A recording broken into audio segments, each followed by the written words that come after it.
Be learning diploma in Bible second year module 6 lesson 1 మొదటి పాఠము. క్రీస్తు సువార్త ప్రకటన అనగా ఏమిటి? క్రీస్తు సువార్త ప్రకటన అనగా ఏమిటి? ఈ 6వ మాడ్యూల్ అంతా కూడా క్రీస్తు సువార్త ప్రకటనను గూర్చి విశేషముగా దేవుని మహాకృపను బట్టి మనమందరం నేర్చుకోబోతున్నాం. కనుక ఈ సంగతులను మీ హృదయములలో భద్రపరుచుకుంటూ క్రీస్తు సువార్త ప్రకటన విషయములో మీ ప్రవర్తనను దేవునికి ఆమోదయోగ్యముగా మలచుకోవాలని నేను మీకు సూచిస్తున్నాను. క్రీస్తు సువార్త ప్రకటన అనగా ఏమిటో ఈ పాఠ్యాంశంలో మనము తెలుసుకుందాం. పరిశుద్ధ గ్రంథములో క్రీస్తు సువార్త ప్రకటనకు వివిధమైనటువంటి పర్యాయ పదములు కూడా ఉన్నాయి. క్రీస్తు సువార్త ప్రకటనకు వివిధమైనటువంటి పర్యాయ పదములు ఉన్నాయి.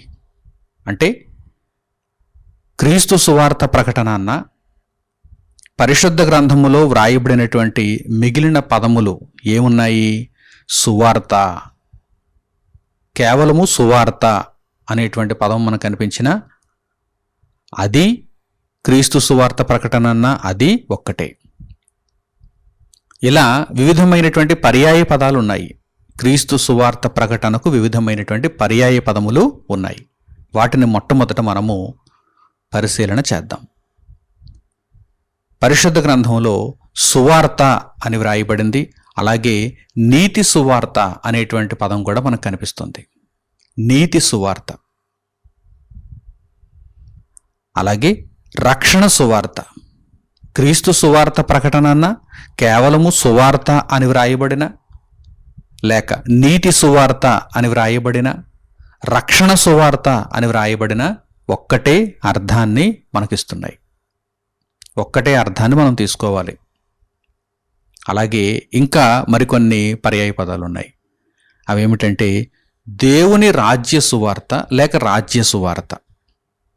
దేవుని రాజ్యము, దేవుని యొక్క సంఘమును గూర్చి, దేవుని లోకమును గూర్చి, దేవుని అధికారమును గూర్చి ప్రకటించే సువార్త.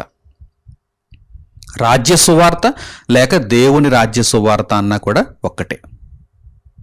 ఇవన్నీ కూడా క్రీస్తు సువార్త ప్రకటనను సూచిస్తున్నాయి. క్రీస్తు సువార్త ప్రకటన. అలాగే యేసుక్రీస్తు సువార్త. యేసుక్రీస్తు సువార్త అన్న క్రీస్తు సువార్త ప్రకటన అన్న ఒకటే. యేసుక్రీస్తును గూర్చిన సువార్త. అలాగే దేవుని సువార్త. దేవుని సువార్త. మరొక పర్యాయ పదం ఏంటంటే సమాధానకరమైన సువార్త.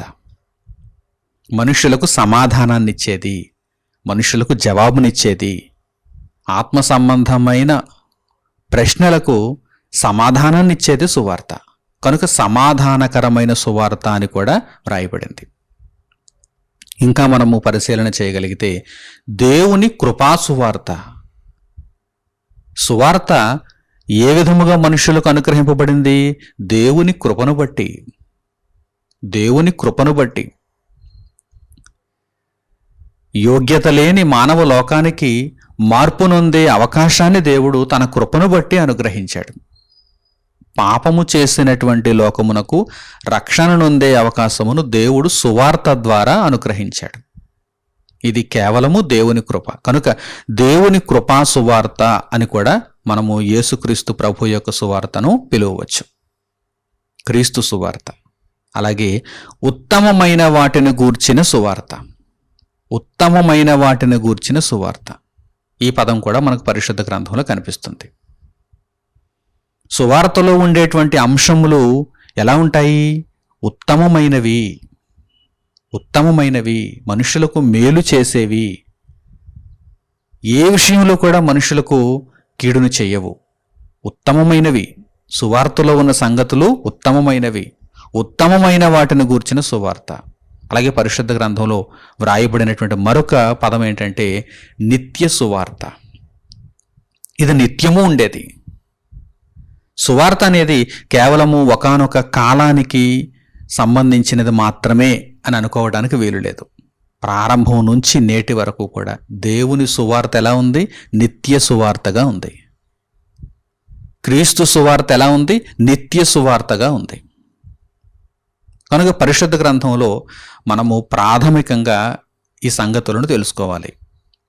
క్రీస్తు సువార్త ప్రకటన అనగానే కేవలము సువార్త అని వ్రాయబడిన, నీతి సువార్త అని వ్రాయబడిన, రక్షణ సువార్త అని వ్రాయబడిన, రాజ్య సువార్త లేక దేవుని రాజ్య సువార్త అని వ్రాయబడిన, యేసుక్రీస్తు సువార్త అని వ్రాయబడిన, దేవుని సువార్త అని వ్రాయబడిన, సమాధానకరమైన సువార్త అని వ్రాయబడిన, దేవుని కృపా సువార్త అని వ్రాయబడిన, ఉత్తమమైన వాటిని గూర్చిన సువార్త అని వ్రాయబడిన, నిత్య సువార్త అని వ్రాయబడిన ఒక్కటే అర్థాన్ని మనము తీసుకోవాలి.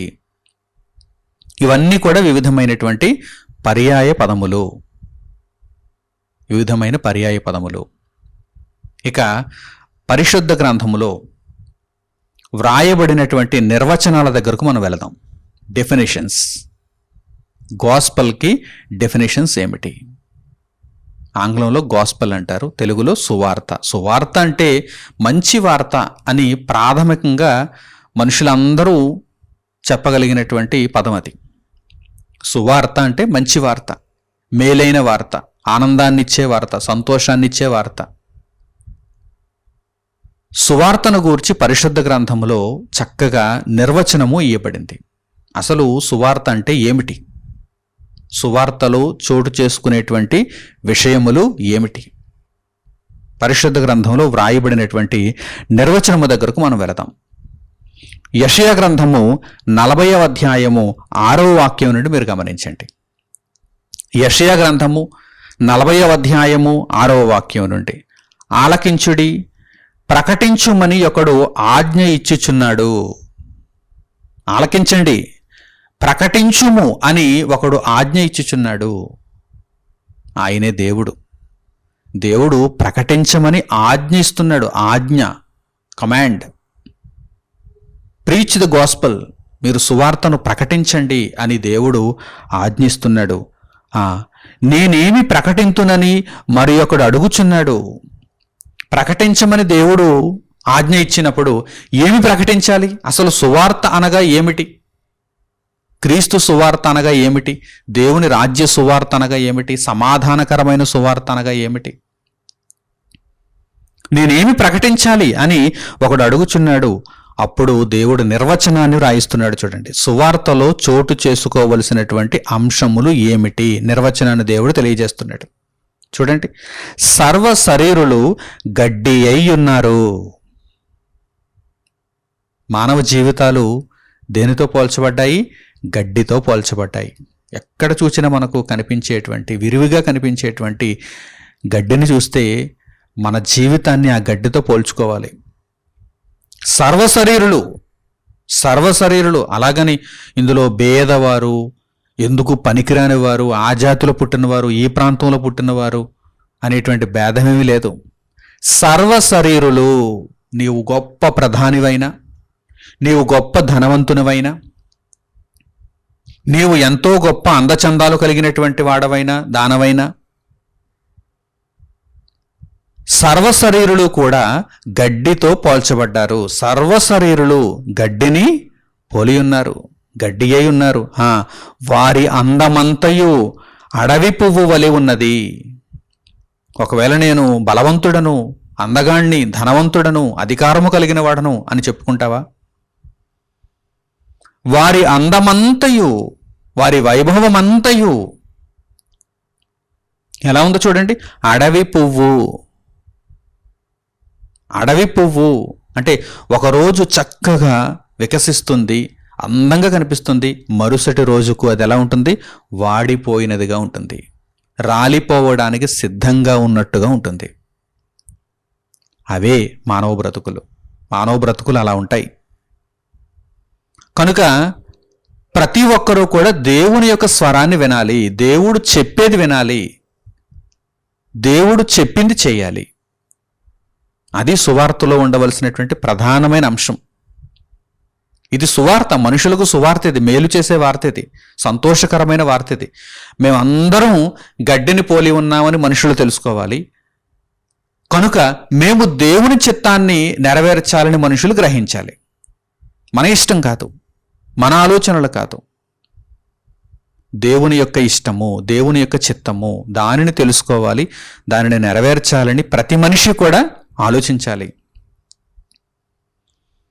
ఈ పరిజ్ఞానాన్ని నేర్పించేదే సువార్త. సువార్తలో ఈ విషయాలు ఉంటాయి. దేవుని సువార్తలో ఈ విషయాలు ఉండాలి. సర్వశరీరులు గడ్డి అయి ఉన్నారు, వారి అందమంతయు అడవి పువ్వు వలె ఉన్నది. యెహోవా తన శ్వాసము దాని మీద ఊదగా గడ్డి ఎండును, పువ్వు వాడును. పరలోకమందున దేవుని ఔన్నత్యమును, ఆయన అధికారమును, దేవుని అధికారం ఎటువంటిది? సార్వభౌముడైన దేవుని అధికారం చాలా ఉన్నతమైనది, అన్నింటికంటే ఉన్నతమైనది. సార్వభౌముడు దేవుడు తన శ్వాసము దాని మీద ఊదగా, అంటే మనుషుల మీద ఊదగా గడ్డి ఎండును, పువ్వు వాడును. మానవ బ్రతుకులు అలా ఉంటాయి. మనందరి బ్రతుకులు అటువంటివే. తర్వాత మాటలు కూడా చూడండి. నిశ్చయముగా, ఒకవేళ మీకు ఏమైనా సందేహం ఉందా, ఆ సందేహాన్ని ఇప్పుడే మీరు నివృత్తి చేసుకోండి. నిశ్చయముగా, వితౌట్ ఎనీ డౌట్, నిశ్చయముగా జనులు గడ్డి వంటి వారు. గడ్డి ఎండిపోవును, దాని పువ్వు వాడిపోవును, మన దేవుని వాక్యము నిత్యము నిలుచును. మనుషులు ఎండిపోతారు, మనుషులు వాడిపోతారు, మనుషులు రాలిపోతారు, మనుషులు వెళ్ళిపోతారు. గడ్డి ఎండిన మాదిరిగా మనుషులు కూడా వెళ్ళిపోతారు. ఒకరోజు కనిపిస్తుంది, తర్వాత మాయమవుతుంది. మనుషులు కూడా అటువంటి స్థితిలోనే ఉన్నారు. ఎంతమందిని మీరు చూడటం లేదు, గమనించండి. ఎంతమందిని మీరు చూడటం లేదు. చరిత్రలో ఎంతమంది ఉన్నారు? వారు గొప్ప గొప్పవారుగా అధికారాన్ని చెలాయించిన వారు, అనేక మంది చేత పొగడబడిన, కీర్తింపబడిన తర్వాత మట్టిలో కలిసిపోయారు, కాలగర్భంలో కలిసిపోయారు. సర్వశరీరులు అంతే, సర్వశరీరులు అంతే. మరి నిలిచేదేంటి? ఎప్పటికీ నిలిచేదేంటి? దేవుని వాక్యము, దేవుని మాట, నిన్ను బ్రతికించే దేవుని మాట నిత్యము నిలుచును. ఇదే సువార్త. సువార్తలో చోటు చేసుకోవలసినటువంటి ప్రాముఖ్యమైనటువంటి అంశం ఇది. సువార్తకు ఆయువు పట్టు ఈ వాక్యం. సువార్త అనగా ఏమిటో మీకు తెలియజేసేటువంటి వాక్య భాగం ఇది. దేవుని వాక్యము, మన దేవుని వాక్యము నిత్యము నిలుచును, నిత్యము నిలుచును. సియోను, సువార్త ప్రకటించుచున్నదానా, ఉన్నత పర్వతము ఎక్కుము. యెరూషలేము, సువార్త ప్రకటించుచున్నదానా, బలముగా ప్రకటించుము, భయపడక ప్రకటింపుమి. ఇదిగో మీ దేవుడు అని యోధా పట్టణములకు ప్రకటించుము. ప్రియులైనటువంటి నా సహోదరి సహోదరులారా, క్రీస్తు సువార్త అనగానే మనుషులు ఎటువంటి వారో తెలియజెప్పేది క్రీస్తు సువార్త. దేవుని వాక్యము ఎటువంటిదో తెలియజెప్పేది క్రీస్తు సువార్త. మీకు అర్థమవుతుందా? సువార్త ప్రకటన అనగానే ఇదిగోనండి, ఈ నిర్వచనం మొట్టమొదట ప్రతి ఒక్కరికి అర్థం కావాలి. ఈరోజు ప్రకటిస్తున్న వారికి ఈ నిర్వచనం తెలియాలి, వింటున్న వారికి ఈ నిర్వచనం తెలియాలి. ప్రకటించుచున్న వారికి ఎందుకు తెలియాలి? ఈ నిర్వచనం ప్రకటించుచున్న వారికి ఎందుకు తెలియాలి? అసలు ఈ పాఠ్యాంశములన్నీ కూడా ప్రకటించే వారికి ముందు తెలియాలి. ఎందుకు తెలియాలి? వారు భిన్నమైన సువార్త తట్టుకు వెళ్ళిపోకుండా ఉండు నిమిత్తము తెలియాలి. వారు భిన్నమైన సువార్త ప్రకటిస్తే మరి ప్రజలందరూ నాశనం అయిపోతారు. వారి ప్రకటనలు విన్నవారందరూ తప్పు త్రోవల్లోనికి వెళ్ళిపోతారు. కనుక సువార్తను ప్రకటించే ముందు ఇదిగో ఈ నిర్వచనాన్ని ప్రకటించే వారందరూ కూడా తెలుసుకోవాలి. నేను ఏమి ప్రకటించవలను అని అడిగినప్పుడే కదా దేవుడు సువార్త అనగా ఏమిటో తెలియజేస్తున్నాడు. అలాగే వినేవారు కూడా, సువార్తను వినేవారు కూడా ఈ విషయాలను తెలుసుకోవాలి. వినేవారులో చాలామంది ఈ మధ్యకాలంలో పొరపాటు పడుతున్నారు. సువార్త అనేసరికి అది ఒక మత వ్యాప్తి అనుకుంటున్నారు. సువార్త అనేటువంటి పదంలోనే ఏముంది? సువార్త అంటే మంచి వార్త. మంచి వార్త నీకు ప్రకటించినప్పుడు అది మతం ఎలా అవుతుంది? ఒక స్వలాభంతో ఎవరైనా ఏదైనా ప్రకటించినప్పుడు, నీ యొద్ద నుండి ఏదైనా కోరుకోవటానికి, ఆశించటానికి ఎవరైనా ప్రయత్నించినప్పుడు అది మత వ్యాప్తి కావచ్చు. కానీ క్రీస్తు సువార్త ప్రకటన అనేది నీకు మేలు చేసేది, స్వలాభమును అపేక్షించనిది. కనుక వినేవారు తెలుసుకోవాలి. వినేవారు ఏమని తెలుసుకోవాలి? సువార్త అనగానే మనుషులు ఎటువంటి వారో తెలియజెప్పేది, దేవుని వాక్యము ఎటువంటిదో తెలియజెప్పేది. మనుషులు గడ్డిని పోలిన వారు, అడవి పువ్వులను పోలిన వారు, వారు నాశనం అవుతారు. కానీ దేవుని వాక్యము నిత్యము నిలుచును. ఇందును బట్టి మేము చేయవలసినదేంటి? మేము నేర్చుకోవలసినదేంటి? దేవుని వాక్య ప్రకారము మేము బ్రతకాలి. ఈరోజు కనిపించి రేపటికి మాయమైపోయేటువంటి మేము దేవుని వాక్యమును గౌరవించాలి. దేవుని వాక్యమును మేము అనుసరించాలి. దేవుని వాక్య ప్రకారము మా బ్రతుకులు ఉండాలి అని మనుషులు మారు మనస్సునందు నిమిత్తము క్రీస్తు సువార్త ప్రకటన ప్రకటింపబడాలి. కనుక ప్రకటించేవారు, సువార్తను వినేవారు ఈ నిర్వచనాలను తెలుసుకోవాలి. ఇదే విషయాన్ని పేతురు గారు క్రొత్త నిబంధనలో కూడా జ్ఞాపకం చేసుకుంటున్నారు. చూద్దాం. పేతురు రాసినటువంటి మొదటి పత్రిక 1వ అధ్యాయము 22వ వాక్యం నుండి మీరు గమనించండి. ఇదే వాక్య భాగాన్ని పేతురు గారు అక్కడ జ్ఞాపకం చేసుకుంటున్నారు. పేతురు రాసిన మొదటి పత్రిక 1వ అధ్యాయము 22వ వాక్యం నుండి, మీరు క్షయ బీజము నుండి కాక శాశ్వతమగు జీవము గల దేవుని వాక్య మూలముగా అక్షయ బీజము నుండి పుట్టింపబడిన వారు గనుక నిష్కపటమైన సహోదర ప్రేమ కలుగునట్లు మీరు సత్యమునకు విధేయులవుట చేత మీ మనస్సులను పవిత్రపరచుకొనిన వారయ్యుండి ఒకనినొకడు హృదయపూర్వకముగాను మిక్కటముగాను ప్రేమించుడి. మీరు ఒకరోజు కనిపించి మరో రోజు కనిపించకుండా పోయి నాశనమైపోయేటువంటి వారుగా, నిత్య జీవమును కోల్పోయేటువంటి వారుగా ఉండకూడదు అని పేతురు గారు ఇక్కడ మాట్లాడుతున్నారు. మీరు క్షయ బీజము నుండి పుట్టిన వారు కారు, అక్షయ బీజము అనగా దేవుని వాక్యమూలముగా నూతనముగా జన్మించాలి.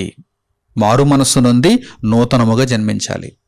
సువార్తను అంగీకరించిన వారు నూతనముగా జన్మించాలి. దేవుని వాక్యమును బట్టి నిరంతరము జీవించుదము, ఆత్మగా మేము నిరంతరము జీవించుదము అనేటువంటి నిరీక్షణలోనికి వారు రావాలి. కనుక సహోదర ప్రేమ విషయంలో మీరు మిక్కటముగా ఉండాలి అని పేతురు గారు తెలియజేస్తూ ఏమంటున్నారు చూడండి. ఏలయనగా ఇదే సువార్త వాక్యాన్ని, ఇదే నిర్వచనాన్ని జ్ఞాపకం చేసుకుంటున్నారు. ఏది? యెషయా గ్రంథంలో మనం చదివినటువంటి వాక్యభాగం 40వ అధ్యాయము 6వ వాక్యం నుండి 9వ వాక్యం వరకు వ్రాయబడినటువంటి వాక్యభాగం చూడండి.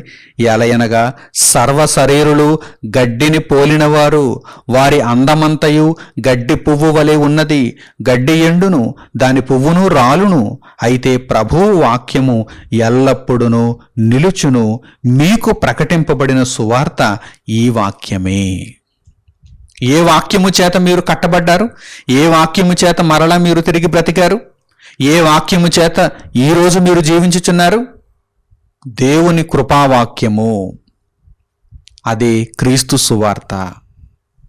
మీకు ప్రకటింపబడిన వాక్యము ఇదిగో సువార్తగా మిమ్మును బ్రతికింపజేయుచున్నది, మిమ్మును నిలబెట్టుచున్నది. కనుక మీరు క్షయబీజము నుండి పుట్టినవారుగా బ్రతకండి. ఈరోజు జీవించాం, రేపు చనిపోతాం గనక మన ఇష్టాన్ని మనం నెరవేర్చుకుందాం, తిందము త్రాగదము అనేటువంటి విధానంలో మీరు ఉండొద్దు. మాకు నిత్య జీవం ఉన్నది కనుక మా బ్రతుకులను పరిశుద్ధపరచుకోవాలి. క్రీస్తు ద్వారా మేము నూతనపరచబడాలి, మేము దేవుని కొరకు జీవించాలి అనేటువంటి ఉన్నతమైనటువంటి బ్రతుకులోనికి మీరు రావాలని క్రీస్తు సువార్త మీకు నేర్పిస్తోంది. క్రీస్తు సువార్త అనగా ఏమిటి? సర్వశరీరులు గడ్డిని పోలిన వారు, దేవుని వాక్యము నిత్యము నిలుచును. కనుక మీరందరూ నిత్యము నిలిచే దేవుని వాక్యమును ఆశ్రయించాలని సువార్త మీకు బోధించుచున్నది. అలాగే పరిశుద్ధ గ్రంథంలో మరొక సందర్భంలో రాయబడినటువంటి మరి ఒక నిర్వచనాన్ని కూడా ఇప్పుడు మనం చూద్దాం. మనుషులు గడ్డిని పోలిన వారు, దేవుని వాక్యము నిత్యము నిలుచును. ఈ దేవుని వాక్యమును బట్టి మనం జీవించాలని సువార్త నిర్వచనముగా ఇప్పటి వరకు మనం తెలుసుకున్నాం. అయితే నిత్యము నిలిచే దేవుని వాక్యము మనలను నిత్యము ఎలా జీవింపజేస్తుంది?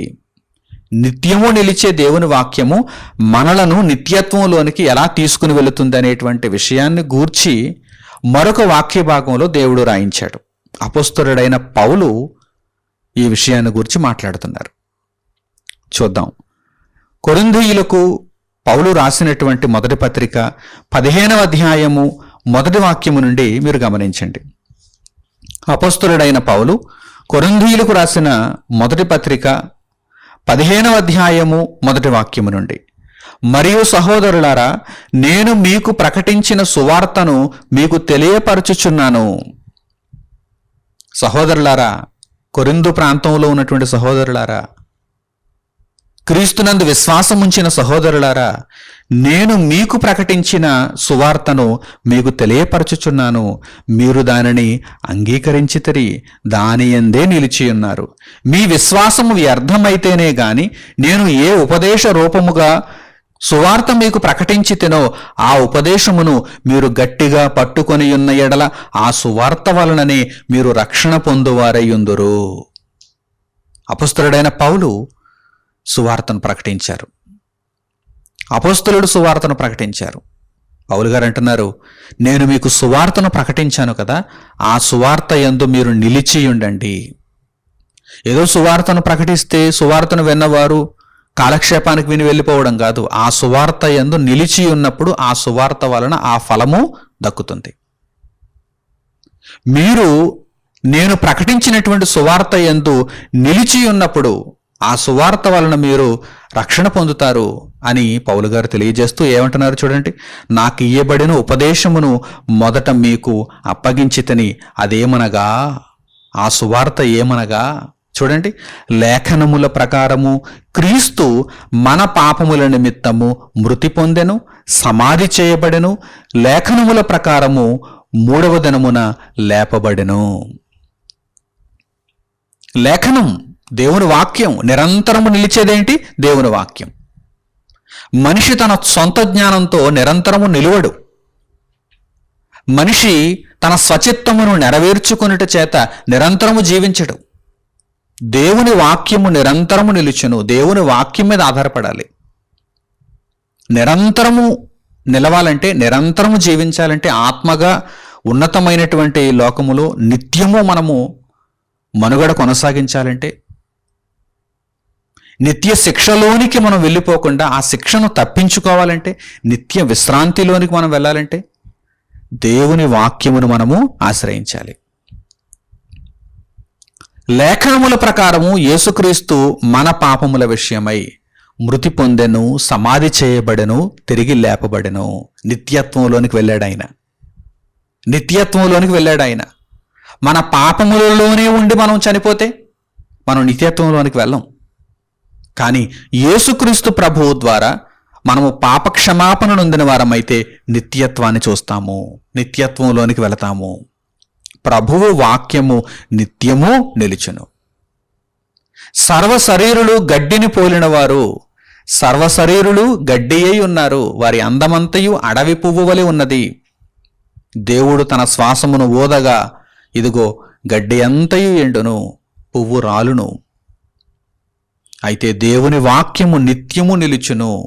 దేవుని వాక్యము నిత్యము నిలుచును. మనము నిత్యము నిలవాలంటే ఇదిగో యేసుక్రీస్తు ప్రభువు మన నిమిత్తము పాప ప్రాయశ్చిత్తాన్ని జరిగించారు. మన పాపముల నిమిత్తము ఆయన మృతి నొందారు, సమాధి చేయబడ్డారు, తిరిగి లేచారు, తిరిగి లేపబడ్డారు ఆయన. కనుక ప్రియులారా, దేవుని వాక్యమును బట్టి మనము నిత్యము నిలవాలి అంటే, నిత్యత్వంలో మనం ప్రవేశించాలంటే యేసుక్రీస్తు ప్రభువు నామమున మనము పాపక్షమాపణ నొందాలి, రక్షణను పొందాలి. ఆ సువార్తను మనము నిత్యము కొనసాగించుకుంటూ ఉండాలి. సువార్తను విని వెళ్ళిపోతే దాని వలన ప్రయోజనం దక్కదు. సువార్త యందు నిలిచిన వారముగా ఉండి ఆ సువార్త వలననే మనము రక్షణ పొందువారముగా ఉండాలని దేవుని వాక్యము స్పష్టముగా తెలియజేస్తుంది. కనుక క్రీస్తు సువార్త ప్రకటన అనగా ఏమిటో ఇప్పుడు మీకు అర్థమైంది కదా. మనుషులు తమ స్వంత చిత్తాన్ని బట్టి నడుచుకుంటే, తమ ఇష్ట ప్రకారం తాము వెళ్ళిపోతే నాశనానికి వెళ్ళిపోతారు. కానీ దేవుని వాక్యము నిత్యము నిలిచేది. దేవుని వాక్యము మీద మనుషులు ఆధారపడితే యేసుక్రీస్తు ప్రభువు ద్వారా నిత్యత్వానికి అంగీకరింపబడతారు. ఇది ఏ సువార్త, ఇది ఏ సువార్త. ఈ సువార్తను మనము అంగీకరించే వారముగా ఉండాలి. ఈ సువార్తలో మనము నిలిచే వారముగా ఉండాలి. ప్రియులారా, క్రీస్తు సువార్త ప్రకటనలో ముఖ్యముగా చోటు చేసుకునేటువంటి విషయాలను ఇప్పుడు మనం పరిశుద్ధ గ్రంథము నుండి మరింత వివరణాత్మకంగా చూద్దాం. సువార్తను ఎవరైనా ప్రకటిస్తున్నా, సువార్తను ఎవరైనా ప్రకటిస్తున్నప్పుడు వింటున్నా, సువార్తలో ఉండవలసినటువంటి ప్రాముఖ్యమైనటువంటి అంశములు ఏమిటి? మొట్టమొదట దేవుని నామ ఘనత సువార్తలో చోటు చేసుకోవాలి. దేవుడు నిత్యుడు. దేవుడు మనకు నిత్యత్వాన్ని అనుగ్రహించేవాడు. దేవుడు సార్వభౌముడు. గొప్ప అధికారాన్ని, ఉన్నతమైనటువంటి అధికారాన్ని కలిగినవాడు. దేవుని నామ ఘనత సువార్తలో చోటు చేసుకోవాలి. ఒక చక్కని వాక్య భాగాన్ని ఇప్పుడు మీరు గమనించండి. 102వ కీర్తన 18వ వాక్యం నుండి మీరు చూడండి. 102వ కీర్తన 18వ వాక్యం నుండి, యెహోవాను సేవించుటకై జనములను రాజ్యములను కూర్చబడినప్పుడు మనుషులు సియోనులో యెహోవా నామ ఘనతను, యెరూషలేములో ఆయన స్తోత్రమును ప్రకటించినట్లు, చెరసాలలో ఉన్నవారి మూల్గులను వినుటకును, చావునకు విధింపబడిన వారిని విడిపించుటకును ఆయన తన ఉన్నతమైన పరిశుద్ధాలయము నుండి వంగి చూచెననియు, ఆకాశము నుండి భూమిని దృష్టించెననియు వచ్చుతరము తెలుసుకున్నట్లుగా ఇది వ్రాయబడవలెను. ఆలోచిస్తున్నారా?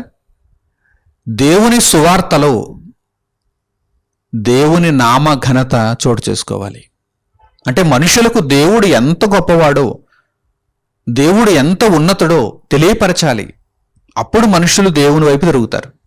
ఈరోజు మనుషులు దేవుడు ఎంత గొప్పవాడో తెలుసుకోలేక లోకం వైపు తిరుగుతున్నారు. లోకంలో ఉన్నటువంటి పనికి మాలినటువంటి చిన్న చిన్న విషయాలను చూస్తున్నారు, భూతత్వంలో చూస్తున్నారు. అవే గొప్పవి అనుకుంటున్నారు, వాటి వెనుక పరుగులు తీస్తున్నారు. అవన్నీ కూడా అనిత్యములు, అవన్నీ అశాశ్వతములు, అవన్నీ నిన్ను పాపపు బురదలో దించివేసే కార్యక్రమాలు. కానీ నిత్యము ఉండే దేవుని వైపు చూడగలుగుతున్నారా మనుషులు? చూచేలా చేసేదే సువార్త. కనుక సువార్తలో చోటు చేసుకోవలసినటువంటి విషయం ఏంటి? దేవుని నామ ఘనత. దేవుడు ఎంత గొప్పవాడో వివరించు. ప్రకటించేవాడు వివరించాలి, వినేవాడు తెలుసుకోవాలి. దేవుడు ఎంత గొప్పవాడో తెలుసుకోవాలి. దేవుని నామ ఘనత దేవుని సువార్తలో చోటు చేసుకోవాలి. అలాగే మరొక ప్రాముఖ్యమైనటువంటి విషయం ఏంటంటే మనిషికి కలిగే రక్షణ. దేవుని నామ ఘనతతో పాటుగా మనిషికి కలిగేటువంటి రక్షణను కూడా దేవుని సువార్తలో మనము ప్రకటించాలి. చూడండి, ఈ విషయాన్ని గురించి మీరు జాగ్రత్తగా గమనించండి. 96వ కీర్తన మొదటి వాక్యము నుండి, 96వ కీర్తన మొదటి వాక్యము నుండి చూడండి. యెహోవా మీద క్రొత్త కీర్తన పాడుడి, సర్వభూజనులారా యెహోవా మీద పాడుడి, యెహోవా మీద పాడుడి, ఆయన నామమును స్తుతించుడి, అనుదినము ఆయన రక్షణ సువార్తను ప్రకటించుడి. అనుదినము, అనుదినము. అసలు దేవుని సువార్త ఏ విధంగా ప్రకటింపబడాలి, ఏ స్థాయిలో ప్రకటింపబడాలి, మనుషులకు ఏ స్థాయిలో దేవుని సువార్త అందాలి అంటే అనుదినము. అన్నింటికంటే ముందుగా లోకవార్తలను వింటారండి, లోకవార్తలను చదువుతారండి ప్రతిరోజు ఉదయాన్నే. కానీ అనుదినము, ప్రతిరోజు కూడా మనుషులకు చేరువ కావలసినది ఏమిటి అనగానే దేవుని రక్షణ సువార్త. మనుషులకు రక్షణనిచ్చేది కదండి. ఆ రక్షణే మనుషులకు లేకపోతే మనిషి కన్నుమూసిన తరువాత నిత్యనాశనానికి, పాతాళమందలి భయంకరమైన శిక్షకు మనిషి తరలింపబడతాడు కదా. కనుక ఈ సువార్త, మనుషులకు రక్షణనిచ్చే క్రీస్తు సువార్త అనుదినము ప్రకటింపబడాలి. క్రీస్తు సువార్తలో ఈ విషయములు చోటు చేసుకోవాలి. దేవుని నామఘనత, మనుషులకు రక్షణ, ఈ విషయాలతో మేళవింపబడేదే సువార్త. ఈ విషయాలతో ప్రకటింపబడేదే క్రీస్తు సువార్త. అలాగే యెషయా గ్రంథము 52వ అధ్యాయము 7వ వాక్యాన్ని గమనించండి. యెషయా గ్రంథము 52వ అధ్యాయము 7వ వాక్యం. సువార్త ప్రకటించుచు, సమాధానము చాటించుచు, సువర్తమానము ప్రకటించుచు, రక్షణ సమాచారము ప్రచురించువాని పాదములు నీ దేవుడు ఏలుచున్నాడని సియోనుతో చెప్పుచున్నవాని పాదములు పర్వతముల మీద ఎంతో సుందరములయ్యున్నవి. వాని పాదములే ఎంతో సుందరములై ఉన్నవి అని దేవుడు రాయించాడంటే సువార్త ప్రకటన అనేది ఎంత గొప్ప విషయమో మీరు గమనించండి. ఆ సువార్తలో చోటు చేసుకోవలసినటువంటి విషయాలను గురించి మీరు చూడండి. సువార్తను ప్రకటించుచు, సమాధానమును చాటించుచు, సువర్తమానమును ప్రకటించుచు, రక్షణ సమాచారము ఇన్ఫర్మేషన్ అబౌట్ సాల్వేషన్. రక్షణ సమాచారము ప్రచురించువాని పాదములు నీ దేవుడు ఏలుచున్నాడు. నీ ఏలిక ఎవరు? సాతాను కాదు, ఈ లోకపు చీకటి శక్తులు కాదు. నీ దేవుడు నీ ఏలిక. నీ దేవుడు ఏలుచున్నాడని సియోనుతో చెప్పుచున్నవాని పాదములు పర్వతముల మీద ఎంతో సుందరములై ఉన్నవి. అలా ప్రకటించుచున్నటువంటి వారిని దేవుడు ఎంతో ఘనముగా ఎంచుచున్నాడు, ఎంతో ధన్యులుగా ఎంచుచున్నాడు. కనుక క్రీస్తు సువార్త ప్రకటన అనేది చాలా గొప్ప విషయం, చాలా గొప్ప విషయం. మనుష్యులను రక్షించేది, రక్షణ సమాచారమును ప్రకటించేది, నీ దేవుడు ఏలుచున్నాడని దేవుని నామఘనతను తెలియచెప్పేది. ఇదే క్రీస్తు సువార్త ప్రకటన. క్రీస్తు సువార్త ప్రకటన. క్రీస్తు సువార్త ప్రకటన ఎంత ఉన్నతమైనది కనుకనే యేసుక్రీస్తు ప్రభువు శరీరధారిగా ఈ లోకములోనికి వచ్చినప్పుడు ఆయన సువార్తను ప్రకటించినట్టుగా మనం చూస్తున్నాం. ఉన్నతమైన కార్యక్రమాలను ఆయన జరిగించాడు. దేవుడు అప్పగించిన పనిని పూర్తి చేశాడు. ఆయన భూమి మీద నివసించినటువంటి దినములలో సువార్తను ప్రకటించాడు. యేసుక్రీస్తు ప్రభువు దేవుని కుమారుడు, సువార్తను ప్రకటించాడు. తన ఇష్టమును తాను నెరవేర్చుకున్నట్టుకు రాలేదు, దేవుని ఇష్టమును నెరవేర్చుటకు ఆయన వచ్చాడు. ఆ దేవుని ఇష్టము ఎందులో ఉంది? సువార్తను ప్రకటించుటలో ఉంది, మనుషులకు సువార్తను చేరువ చేయుటలో ఉంది. కనుకనే ప్రభువు రాక పరమార్థాన్ని కూడా ఒక్కసారి మీరు గమనించండి.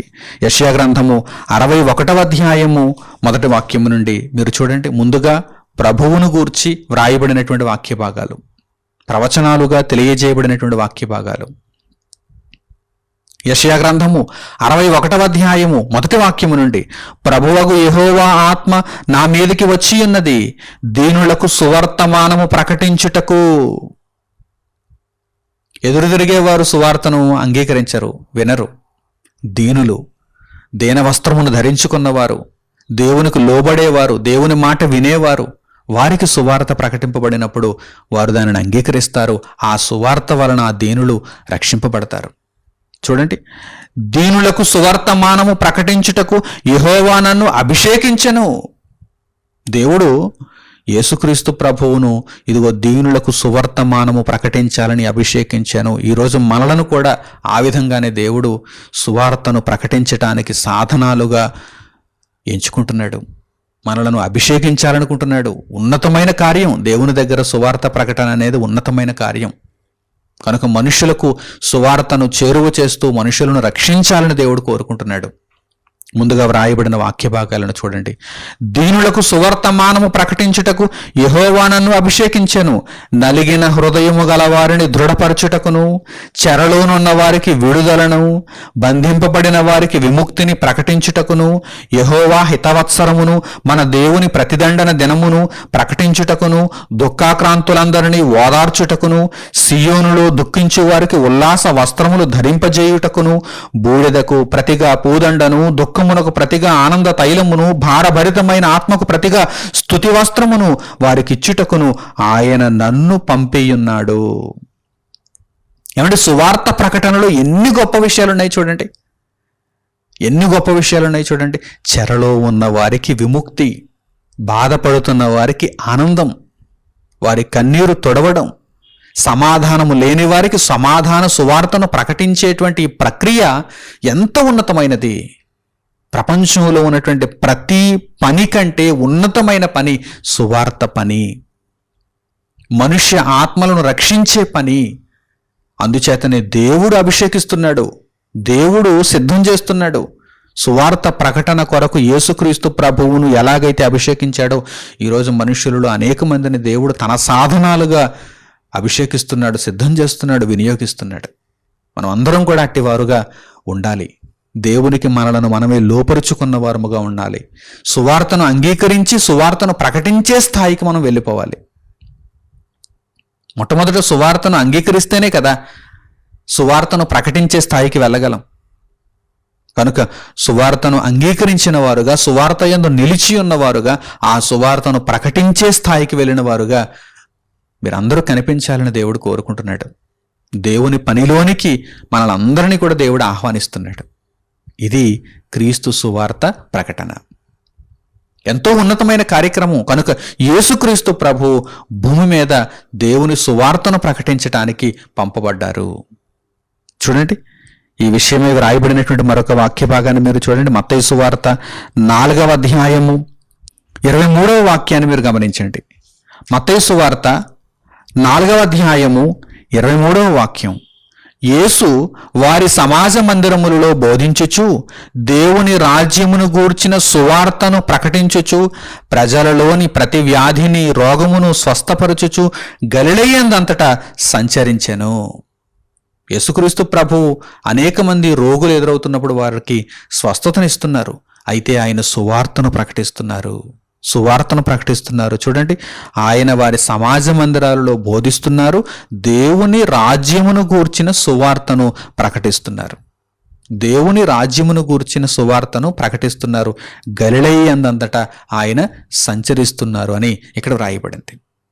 కనుక నా ప్రియులైన సహోదరి సహోదరులారా, క్రీస్తు సువార్త ప్రకటన అంటే ఏమిటో ఇప్పుడు మీరు ప్రాథమికంగా పరిపూర్ణంగా తెలుసుకున్నారు. క్రీస్తు సువార్త ప్రకటనలో దేవుడు ఉన్నతుడని సంగతులు ప్రకటింపబడాలి. మనిషికి రక్షణ సువార్త ప్రకటింపబడాలి. గడ్డిని పోలినటువంటి మానవ జీవితం దేవుని వాక్యమును ఆశ్రయముగా చేసుకొని నిత్యత్వానికి వెళ్ళాలని దేవుని సువార్త ప్రకటింపబడుచున్నది. దేవుని సువార్త అనగా మనుషులను నిత్యత్వానికి తీసుకుని వెళ్ళేదే దేవుని సువార్త. ఇంకా దేవుని సువార్తను గూర్చి, క్రీస్తు సువార్తను గూర్చి పరిశుద్ధ గ్రంథంలో పొందుపరచబడినటువంటి మరిన్ని సంగతులను మనం చూద్దాం. దేవుని సువార్త ముందుగా వాగ్దానము చేయబడినది. ముందుగా దేవుని చేత వాగ్దానము చేయబడినదే దేవుని సువార్త. చూడండి, పౌలు గారు రోమీయులకు రాసిన పత్రిక 1వ అధ్యాయము 1వ వాక్యము నుండి ఈ విషయాన్ని మీరు గమనించండి.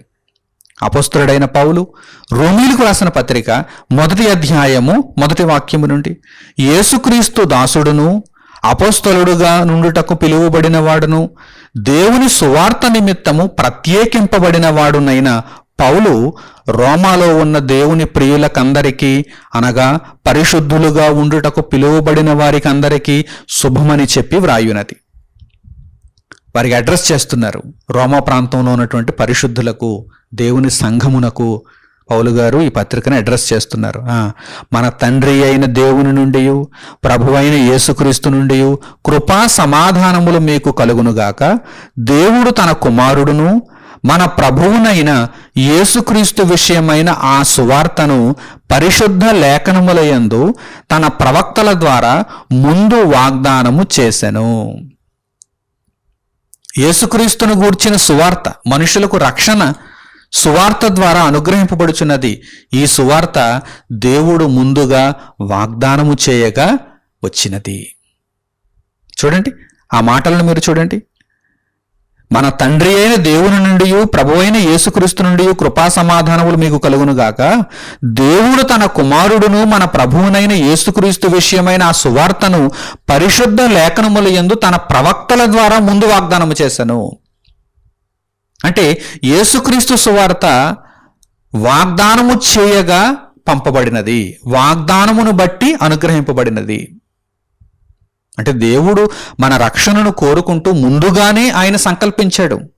దేవుని సంకల్పంలో ఎప్పుడో ఈ సువార్త ముందుగా ప్రతిష్ఠింపబడింది.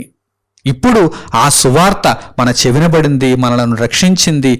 మనము సువార్తను ప్రకటించే స్థాయికి ఆ సువార్త మనలను దేవుని యొక్క కృపను బట్టి తీసుకుని వెళుతోంది.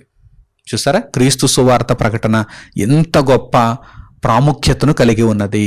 క్రీస్తు సువార్త ప్రకటన చాలా ఆవశ్యకమైనది. ఈ సువార్త ముందుగా పరిశుద్ధ లేఖనముల యందు వాగ్దానము చేయబడినది, దేవుని వాగ్దానము చేత ఏర్పాటు చేయబడినది. ఆ సువార్త ఈరోజు లోకమును రక్షించుచున్నది, అంగీకరించిన వారిని రక్షించుచున్నది, నిరాకరించిన వారిని శిక్షకు పంపించుచున్నది. మనము శిక్షకు వెళ్ళిపోయేవారము కాక దేవుని యొక్క కృపకు పాత్రులమయ్యేవారముగా ఉండాలి. కనుక దేవుని సువార్తను అంగీకరించి దేవుని సువార్తను అనేక మందికి మనము చేరువ చేయాలి. సువార్త పనిలో మనము సహకారులుగా ఉండాలి. ఎందుకంటే ఈ సువార్త ముందుగా పరిశుద్ధ లేఖనముల యందు వాగ్దానము చేయబడినది.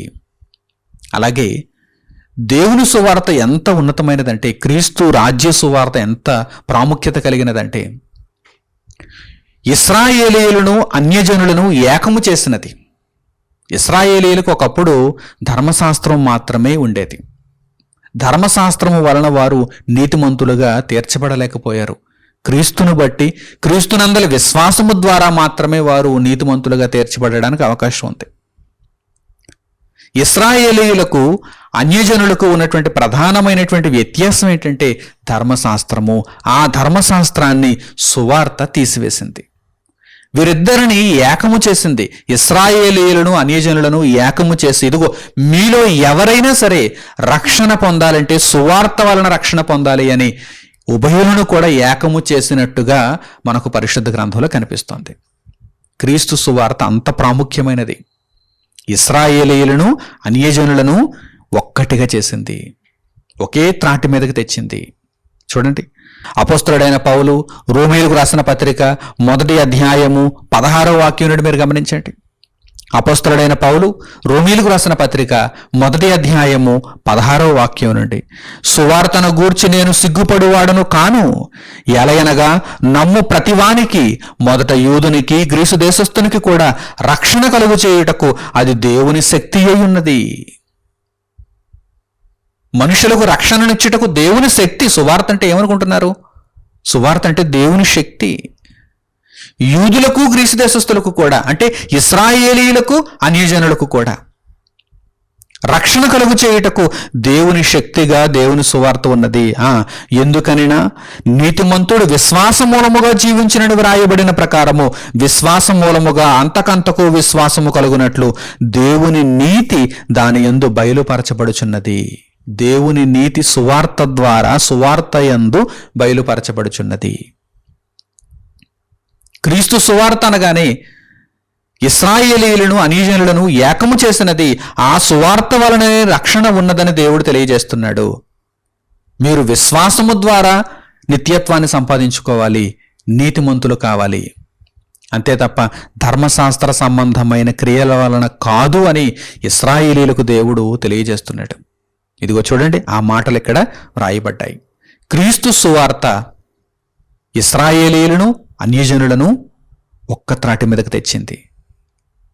ఎవరైతే దేవుని యందు విశ్వాసం ఉంచి క్రీస్తు సువార్తను అంగీకరిస్తున్నారో వారిని రక్షించుచున్నది, వారిని నిత్యత్వానికి నడిపించుచున్నది. అలాగే పౌలు గారు ఎఫెసీయులకు రాసిన పత్రిక 2వ అధ్యాయము 11వ వాక్యం నుండి కూడా మీరు గమనించండి.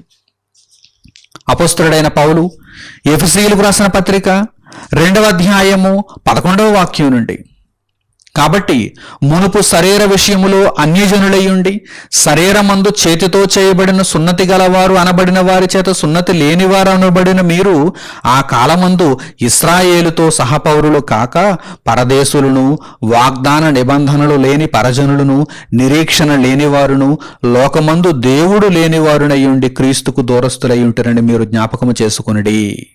మొట్టమొదట అన్యజనులను ఉద్దేశించి ఇక్కడ పౌలు గారు మాట్లాడుతున్నారు. ఇదిగో మీరు ఒకప్పుడు ఇశ్రాయేలీలతో సమానమైనటువంటి హోదాలో అయితే లేరు. ఆ విషయాన్ని జ్ఞాపకం చేసుకోండి. అయినను మునుపు దూరస్తులైన మీరు ఇప్పుడు క్రీస్తు యేసునందు క్రీస్తు రక్తము వలన సమీపస్తులై ఉన్నారు. మునుపు దూరస్తులే, కానీ ఇప్పుడు యేసుక్రీస్తు ప్రభువు ఉభయులను ఏకము చేశారు కదా. ఆయన సువార్త వలననే కదా ఉభయులు ఏకమయ్యారు. ఇప్పుడు మీరు సమీపస్తులై ఉన్నారు. ఆయన మన సమాధానమయ్యుండి మీకును మాకును ఉండిన ద్వేషమును అనగా విధిరూపకమైన ఆజ్ఞలు గల ధర్మశాస్త్రమును తన శరీరమందు కొట్టివేయుట చేత మధ్య గోడను పడగొట్టి మన ఉభయులను ఏకము చేసెను. ఆ మధ్య గోడ ఇప్పుడు లేదు. వీరిరువురికి కూడా విభేదాన్ని సృష్టించేటువంటి, భేదాన్ని స్పష్టంగా చూపించేటువంటి ధర్మశాస్త్రం ఇప్పుడు అమలులో లేదు. ఆయన ఆ మధ్య గోడను పడగొట్టెను. యేసుక్రీస్తు ఆ మధ్య గోడను పడగొట్టెను, ఉభయులను ఏకము చేశాను. ఇట్లు సంధి చేయుచు ఈ ఇద్దరిని తన యందు ఒక్క నూతన పురుషునిగా సృష్టించి తన శిలువ వలన ఆ ద్వేషమును సంహరించి దాని ద్వారా వీరిద్దరిని ఏక శరీరముగా చేసి దేవునితో సమాధానపరచవలనని ఎలాగూ చేశాను గనుక ఆయనయే మనకు సమాధాన కారకుడై ఉన్నాడు. ఇప్పుడు ఇశ్రాయేలీయుడని లేదు, యూదుడని లేదు, గ్రీసు దేశస్థుడని లేదు, సిథియనుడని లేదు. ఎవరైనా సరే యేసుక్రీస్తునందు విశ్వాసం ఉంచి వారు నీతిమంతులుగా మారేటువంటి అవకాశం క్రీస్తు సువార్త ద్వారా అనుగ్రహింపబడినది. అలాగే తర్వాత మాటలు కూడా చూడండి. మరియు ఆయన వచ్చి, అనగా యేసుక్రీస్తు ప్రభువు వచ్చి దూరస్థులైన మీకును సమీపస్థులైన వారికిని సమాధాన సువార్తను ప్రకటించెను. దూరస్థులైనటువంటి అన్యజనులకు, సమీపస్థులైనటువంటి ఇశ్రాయేలీయులకు సమాధాన సువార్త, ఇరువురిని ఒక్క త్రాటి మీదకి తీసుకొచ్చేటువంటి సమాధాన సువార్తను ప్రకటించెను. ఆయన ద్వారానే మనము ఉభయులము ఒక్క ఆత్మయందు తండ్రి సన్నిధికి చేరగలిగి ఉన్నాము. మనం అందరం కూడా ఇప్పుడు ఎటువంటి భేదం లేకుండా క్రీస్తునందు విశ్వాసం ఉంచి తండ్రి సన్నిధికి చేరగలుగుచున్నామంటే కారణం ఏంటి? క్రీస్తు సువార్త, క్రీస్తును బట్టి. తర్వాత మాటలు. కాబట్టి మీరిక మీదట పరజనులను పరదేశులనై ఉండక పరిశుద్ధులతో ఏక పట్టణస్థులను దేవుని ఇంటి వారునై ఉన్నారు. మేము అన్యజనులు, మేము దేవునికి దూరంగా ఉండిపోయామనేటువంటి భావన ఇప్పుడు మీలో ఉండడానికి వీలు లేదు. క్రీస్తు సువార్త మిమ్మును ఇశ్రాయేలీలతో పాటుగా ఏకము చేసింది. ఏకపట్టణస్థులుగా ఉన్నారు. క్రీస్తు యేసే ముఖ్యమైన మూలరాయి అయి ఉండగా అపోస్తలులను ప్రవక్తలను వేసిన పునాది మీద మీరు కట్టబడి ఉన్నారు. ప్రతి కట్టడమును ఆయనలో చక్కగా అమర్చబడి ప్రభువునందు పరిశుద్ధమైన దేవాలయమగుటకు వృద్ధి పొందుచున్నది. ఆయనలో మీరు కూడా ఆత్మ మూలముగా దేవునికి నివాస స్థలమై ఉండుటకు కట్టబడుచున్నారు. నా ప్రియులైన సహోదరి సహోదరులారా, క్రీస్తు సువార్త చేత మనం అందరం కూడా నిత్యత్వానికి చేరువవుతున్నాం. నిత్యత్వానికి చేరువవుతున్నాం. ఇందులో ఇశ్రాయేలీయులని అన్యజనులని తేడాలేమీ లేవు, ఎటువంటి భేదములు లేవు. సువార్త ఇరువురిని ఏకము చేసింది. సువార్త అంత గొప్పది. క్రీస్తు రాజ్య సువార్త అంత విశేషమైనది. అలాగే ఇంకా మరొక ప్రాముఖ్యతను మనము గమనించగలిగితే క్రీస్తు సువార్తలో వెలుగు ఉన్నది, ప్రకాశమానమైనది. మనుషులు చీకటి బ్రతుకులలో ఉంటున్నప్పుడు క్రీస్తు సువార్త వారికి చేరువైతే వారి జీవితాలలో వెలుగు ఉదయిస్తుంది. ఎందుచేతనంటే క్రీస్తు సువార్తలో ఏమున్నది? వెలుగు ఉన్నది, ప్రకాశము ఉన్నది. ఈ విషయాన్ని పరిశుద్ధ గ్రంథం నుండి మీరు గమనించండి. అపోస్తలుడైన పౌలు తిమోతికి రాసిన 2వ పత్రిక 1వ అధ్యాయము 9వ వాక్యం నుండి. అపోస్తలుడైన పౌలు తిమోతికి రాసిన 2వ పత్రిక 1వ అధ్యాయము 9వ వాక్యం నుండి మీరు చూడండి. మన క్రియలను బట్టి కాక తన స్వకీయ సంకల్పమును బట్టియు అనాది కాలముననే క్రీస్తు యేసునందు మనకు అనుగ్రహింపబడినదియు క్రీస్తు యేసును మన రక్షకుని ప్రత్యక్షత వలన బయలుపరచబడినదియునైన తన కృపను బట్టియు మనలను రక్షించి పరిశుద్ధమైన పిలుపుతో ఆయన మనలను పిలిచెను. ఆ క్రీస్తు యేసు మరణమును నిరర్ధకము చేసి జీవమును అక్షయతను సువార్త వలన వెలుగులోనికి తెచ్చెను. యేసుక్రీస్తు ప్రభువును మనకు రక్షకుడిగా దేవుడు అనుగ్రహించాడు. ఆ క్రీస్తు యేసు మరణమును నిరర్ధకము చేశాడు. సర్వశరీరులు గడ్డిని పోలిన వారు, గడ్డి ఎండును అంటే మరణం. ఈ మరణమును క్రీస్తు యేసు నిరర్ధకము చేశాను. సువార్త వలన ఇదిగో జీవమును అక్షయతను వెలుగులోనికి తెచ్చెను. ఆ వెలుగులో ఇప్పుడు మనం నడుచుకోవాలి. ఇప్పుడు మనకు మరణ భయం కాదు, అక్షయత, నిత్య జీవం అనేటువంటి ఆశ ఉదయించాలి. దేని ద్వారా ఉదయిస్తుంది? క్రీస్తు సువార్త ద్వారా.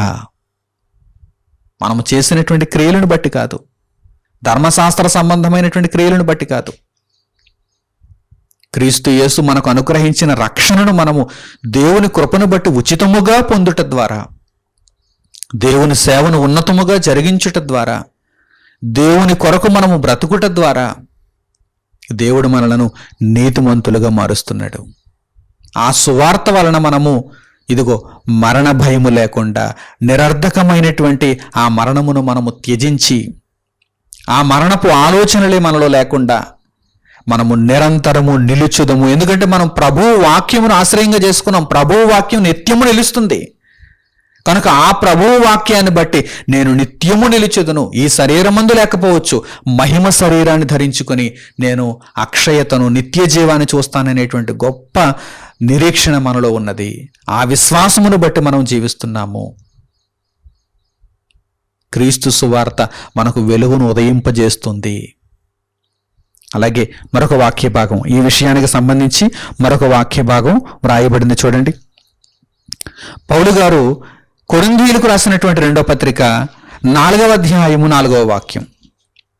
అపొస్తలుడైన పౌలు కొరింథీయులకు రాసినటువంటి 2వ పత్రిక 4వ అధ్యాయము 4వ వాక్యాన్ని చూడండి. దేవుని స్వరూపియైయున్న క్రీస్తు మహిమను కనుపరుచు సువార్త ప్రకాశము వారికి ప్రకాశింపకుండు నిమిత్తము ఈ యుగ సంబంధమైన దేవత అవిశ్వాసులైన వారి మనోనేత్రములకు గుడ్డితనము కలుగజేసెను. క్రీస్తు సువార్తలో ఏమున్నది? ఒక వెలుగు ఉన్నది, ఒక ప్రకాశం ఉన్నది. చూడండి, ఆ విషయాలు ఇక్కడ రాయబడ్డాయి. దేవుని స్వరూపయ్యున్న క్రీస్తు మహిమను కనుపరుచు సువార్త ప్రకాశము. ప్రకాశం అంటే వెలుగు, ఉన్నతమైన వెలుగు. ఎవరికి ఈ వెలుగు కనిపించడం లేదు? అవిశ్వాసులకు, అంటే దేవుని యందు విశ్వాసం ఉంచని వారికి, దేవుని వాక్యము పట్ల విధేయత లేని వారికి ఈ వెలుగు కనిపించడం లేదు. ఎవరైతే దేవుని యందు విశ్వాసం ఉంచుతున్నారో వారికి ఈ వెలుగు కనిపిస్తుంది. క్రీస్తు సువార్త ప్రకాశం వారికి కనిపిస్తోంది. అయితే అవిశ్వాసులైన వారి యొక్క మనోనేత్రములు మూయబడుతున్నాయి. ఈ యుగ సంబంధమైన దేవత అవిశ్వాసులైన వారి మనోనేత్రములను మూసేస్తున్నాడు. ఆ సాతానుకు వీరు అవకాశం ఇచ్చేస్తున్నారు, మనోనేత్రములు మూసుకుంటున్నారు. అనిత్యమైన వాటిని వీరు చూస్తున్నారు. ఎందుకు పనికిరాని వాటి మీద దృష్టి పెడుతున్నారు. మనుషులలో అనేక మంది అవిశ్వాసులు, కానీ విశ్వాసులు ఎలా ఉంటారు? క్రీస్తు సువార్త ప్రకాశమును గ్రహించిన వారై, మనోనేత్రములు తెరుచుకున్న వారై దేవుని కొరకు జీవిస్తారు, దేవుని యొక్క వెలుగులో నడుచుకుంటారు. కనుక సువార్త అనేది ఒక వెలుగుతో కూడినటువంటి వార్త. సువార్తలో ఉన్నటువంటి విశేషత, ప్రాముఖ్యత. అలాగే సువార్త ఒక సత్యము. సువార్త ఒక సత్యము, సువార్తే సత్యము. ఈ విషయాన్ని కూడా మీరు గమనించండి. పౌలు గారు కొలస్సీయులకు రాసినటువంటి పత్రిక 1వ అధ్యాయము 5వ వాక్యం. అపొస్తలుడైన పౌలు కొలస్సీయులకు రాసినటువంటి పత్రిక 1వ అధ్యాయము 5వ వాక్యాన్ని మీరు గమనించండి. మీ యొద్దకు వచ్చిన సువార్త సత్యమును గూర్చిన బోధ వలన ఆ నిరీక్షణను గూర్చి మీరు ఇంతకు ముందు వింటిరి. మీ యొద్దకు వచ్చినటువంటి సువార్త సత్యమును గూర్చిన బోధ. సువార్త అనేది సత్యముతో కూడుకున్నది. సువార్తలో ఉన్నటువంటి ప్రాముఖ్యత ఏమిటి అనగానే ఇదిగో ఇన్ని ప్రాముఖ్యతలు ఉన్నాయండి, ఇన్ని ప్రాముఖ్యతలు ఉన్నాయి. దేవుని సువార్త వాగ్దానముతో కూడినది, వాగ్దానము చేయగా మనుషులకు అనుగ్రహింపబడినది. అలాగే సువార్త ఇశ్రాయేలీయులను, అన్యజనులను ఏకము చేసింది. ఆ తర్వాత సువార్త అనేది వెలుగుతో కూడుకున్నది, వెలుగుతో కూడుకున్నది. ఆ తర్వాత సువార్త సత్యముగా కనిపిస్తోంది, సువార్త సత్యముగా కనిపిస్తోంది. అలాగే సువార్త అమూల్యమైనది, విలువైనది అని కూడా పరిశుద్ధ గ్రంథం నుండి మనం తెలుసుకోవచ్చు. సువార్త అనేది విలువైనటువంటి వార్త, మనుషులకు విలువైనటువంటి వార్త. వారిని రక్షించే వార్త విలువైనది కాదా? విలువైన వార్త. చూడండి, అపొస్తలుడైన పౌలు తెస్సలోనికీయులకు రాసినటువంటి 1వ పత్రిక 2వ అధ్యాయం 1వ వాక్యం నుండి మీరు గమనించండి. అపొస్తలుడైన పౌలు తెస్సలోనికీయులకు రాసినటువంటి 1వ పత్రిక 2వ అధ్యాయము 1వ వాక్యం నుండి, సహోదరులారా, మీ యొద్ద మా ప్రవేశము వ్యర్థము కాలేదు గాని మీరు ఎరిగినట్టే మేము ఫిలిప్పీలో ముందు శ్రమపడి అవమానము పొంది ఎంతో పోరాటముతో దేవుని సువార్తను మీకు బోధించుటకై మన దేవుని యందు ధైర్యము తెచ్చుకుంటామని మీకు తెలియను.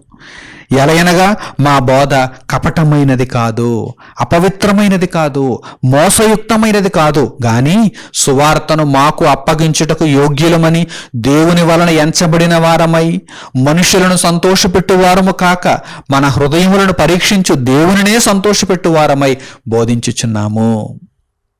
ఈ లోక సంబంధమైనటువంటి బోధ అనుకోండి మనుషులను సంతోషపెడుతుంది, కానీ పరలోక సంబంధమైనటువంటి బోధ కనుక దేవునిని సంతోషపెడుతుంది, మనుషులకు అసలైనటువంటి సంతోషాన్ని ఇస్తుంది. మనుషులు తాత్కాలికమైనటువంటి సంతోషాలను కోరుకుంటున్నారు. ఒకడు డ్రగ్స్ మత్తులో మునిగిపోయాడు అనుకోండి, వాడికి అదే సంతోషం, కానీ అది నిజమైన సంతోషమా? ఒకడు మద్యం మత్తులో మునిగిపోయాడు అనుకోండి, వాడికి అదే సంతోషం నాటికి, కానీ అది అసలైన సంతోషమా? వాడికి నిజంగా సంతోషాన్ని ఇచ్చేటువంటి కార్యక్రమమా? కాదు. కొంతకాలానికి వాడి అవయవాలన్నీ పాడైపోతాయి, వాడు రోగగ్రస్తుడైపోతాడు. ఒక వ్యభిచారం వాడికి తాత్కాలికంగా ఆనందాన్ని ఇస్తుందేమో, సంతోషాన్ని ఇస్తుందేమో, కానీ ఆ వ్యభిచారం వల్ల వచ్చేటువంటి ఎయిడ్స్ అనేటువంటి ఒక భయంకరమైనటువంటి రోగం వాడిని వెంటనే మరణానికి చేరువ చేస్తుంది, వాడి ఆరోగ్యం క్షీణిస్తుంది. మనుషులు ఇది సంతోషం అది సంతోషం అని అనుకుంటున్నారు, కానీ అవి నిజమైన సంతోషాలు కావు. దేవుని ఎదుట ఏదైతే సంతోషమని ఎంచబడుతుందో ఆ సంతోషాన్ని మీరు స్వీకరిస్తే ఇప్పుడు కొంచెం కఠినంగా ఉన్నా కానీ ఆత్మానుసారముగా జీవించటం లోకములో కొంచెం కష్టంగానే ఉంటుంది, కానీ నిత్యమైనటువంటి సంతోషాన్ని ఇస్తుంది. అదే అసలైనటువంటి సంతోషం.